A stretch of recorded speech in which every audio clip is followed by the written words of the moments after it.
Hi everyone, my name is Trey Faulkner. For my final project in urban sociology, I chose to explore unemployment and poverty levels in Springfield, Massachusetts, a place I've called home for the past 22 years. Living here, I've seen firsthand how tough it can be for people to just get by, despite all the city's rich culture, history, and community pride. The city faces deep-rooted struggles every day. Many families here work hard but still can't find stable jobs, and many neighborhoods feel forgotten and/or left behind. The poverty rate is much higher than other surrounding parts of the state, and that affects almost everything, down to school quality, housing, and healthcare, and even access to the community's opportunity. I wanted to understand why this happens and what can be done, not just for Springfield, but for cities just like this all over the country. Springfield is a mid-sized city with about 155,000 people as its population. It's known for being diverse and having a deep historical roots, but also struggles with poverty.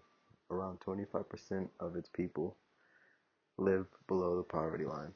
That's much higher than the national average. This makes it hard for many families to meet the basic needs, such as food, housing, and basic health care. The city has a lot of strengths, though, although poverty being its biggest issue. This affects the community as a whole. Springfield is a mid-sized city in western Massachusetts, home to about 155,000 people. It's known for its diversity, with strong Latino and Black communities, and for its deep history, including the birthplace of basketball. Historically, Springfield was a booming industrial center, thanks to its location near the Connecticut River. Goods and people could easily travel between Boston, New York, and even Canada. But that access didn't last.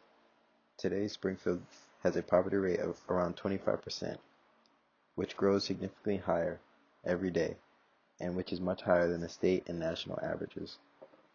The average personal income is just over 42,000, and the household income sits about 51,000. Numbers that don't go far when the cost of living keep rising. For many families, that means tough choices have to be made every month between rent and food, transportation, and even their health care. The city still has a lot of strengths, but poverty outweighs most of them, creating daily struggles that are really hard to ignore. Unemployment and poverty go hand in hand, especially when people can't find work. It's hard to pay their rent and buy their food. In Springfield, some neighborhoods have really high unemployment rates, especially where more people of color live. This has been a problem for many years. It's not just about today, it's been years where people were not being able to get the necessary jobs.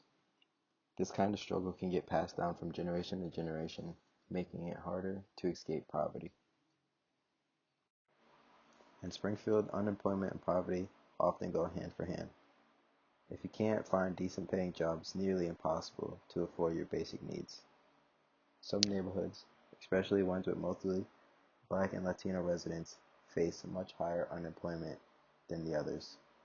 This is not new though. For decades, these communities have had fewer opportunities and fewer resources. When a parent doesn't have access to steady work, the children grow up with more stress and fewer opportunities. That's how generational poverty begins. It's a cycle which most people get stuck in, working low-wage jobs or no job at all, and not getting the education or training they need to move forward. And when this keeps happening generation after generation, it starts to feel like poverty is just a cycle of life. But it shouldn't be. These patterns were created a long time ago and can be challenged over time too. Where you live in Springfield really matters. Some areas like the 01109 and the 00107 area have higher poverty and unemployment rates than surrounding areas. These neighborhoods often have fewer resources. The schools in the area may be underfunded and may not have the proper staff. There may not be many health clinics nearby, and the buses may not run, or the bus stops may not be there. This makes it harder for the residents to get jobs and to get to their jobs. It makes it harder for doctors to work in the area and for their neighborhoods to keep good education systems. This is what we call spatial inequality, when a place and opportunity don't match for their residents. Where you live in Springfield also has a huge impact on your opportunities. Certain zip codes like 01109 and 01107 have much higher poverty and unemployment than the others. These areas often have schools with fewer resources, limited access to quality healthcare, and fewer job openings nearby. The public transportation doesn't always run, or the bus stops may not even be there, which makes it harder for the community to get to work and school on time. This creates what sociologists call spatial inequality, when people's chances in life are shaped by their surroundings. A child growing up in a high poverty zip code may attend an underfunded school, live in a food desert area, which means areas that food is really hard to come by, or fresh food, and have to travel far just to see their doctor or to get a part-time job just to survive. There are a lot of barriers, and these barriers can stack up in communities like this. It's no surprise that inequality grows wider every day. Your zip code shouldn't decide your future, but here in Springfield, it does. None of these issues happened overnight. There are big long-term reasons why poverty and unemployment are so widespread in Springfield. One is the redlining issue, a racist housing practice that denied home loans to the Black and Latino families in certain neighborhoods, keeping them from building wealth and moving into better areas over the years. Then came the deindustrialization. Springfield used to be full of factory jobs, like the American Bosch plant, but over the years, many of these factories closed and moved on. This left thousands of people without work. The city didn't get the reinvestment it needed after all of those closures, especially in the poorer communities. These structural issues, like the racist policies and jobs losses, are the foundation of today's issues. We cannot talk about poverty without talking about the systems and decisions that were made long ago that still have an impact on our lives today. When poverty is this widespread like it is here in Springfield, it doesn't just affect your wallet, it touches every part of your life. Many families in Springfield deal with food insecurity. There are neighborhoods with no local grocery stores nearby, only corner stores with limited options. That leads to poor nutrition and health problems that many people face here in Springfield. Housing is also very unstable. Rent prices keep rising, while affordable housing units keep disappearing. Evictions and overcrowding is very common, and the homelessness numbers are growing daily. Schools in these neighborhoods are very underfunded, which hurts the graduation rates and student success. Kids might not have access to computers, books, tutoring, or even a quiet place to study. Poverty is more than not having money. It's about living in survival mode all the time, and that has deep emotion and physical cost in one's life. There are people and organizations trying to make things better here in Springfield. The Mass Hire Springfield Career Center helps connect people with job training, employment support, and resume help. Programs like Head Start offer early education and care for young children, giving them a better start in their life.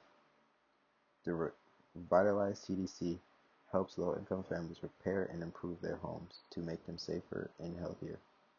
Develop Springfield works on bringing new business and development to struggling parts of the city. These programs are helpful, but they cannot reach everyone. A lot of them are underfunded and only available for the ones who can reach them. The people running these organizations care deeply, but the scale of the problem is too big for them to do it all by themselves. They would need bigger investments to make these efforts felt on a systemic level. To fix these issues, Springfield needs bigger changes. The city should build much more affordable housing for the community, especially near bus lines and the job centers. The younger population needs better job training so they're actually prepared for good paying work, not just part-time work after school. Public transportation should be expanded to help people get to their jobs school, and healthcare if needed. These changes won't happen overnight, but they can break the cycle of poverty, which will give the community many more fair chances. To fix these issues, Springfield needs bigger changes. The city should build more affordable housing, especially near the bus lines and job centers. One example is a new project transforming the former Chapman Valve factory, which is located in the Indian Orchard, into new low-income apartments. Putting housing close to these transits also benefit many of the residents. Young people needing better job training will be introduced to programs like Youth Works and the Westover Job Corps, but they need more support to reach more teens and younger adults. The public transportation situation should also be expanded so more of the community can get to their work, school, and healthcare, especially in those neighborhoods that have very few bus routes. While I focus this project on Springfield, these issues show up in cities all across the country, from Milwaukee to Baltimore to Fresno. You'll find neighborhoods dealing with the same poverty, the same lack of investment, and the same history of discrimination. But what Springfield shows us is that the change is possible. With the right mix of community support and long-term planning, with a little investments here and there, other cities that want to break the cycle of poverty, they have to invest in their equity, making sure resources go to who and where they need and who needs it the most. It's not just about lifting up individuals. It's about changing the systems that held them back. If we start to do that, we can build stronger, fair cities to everyone.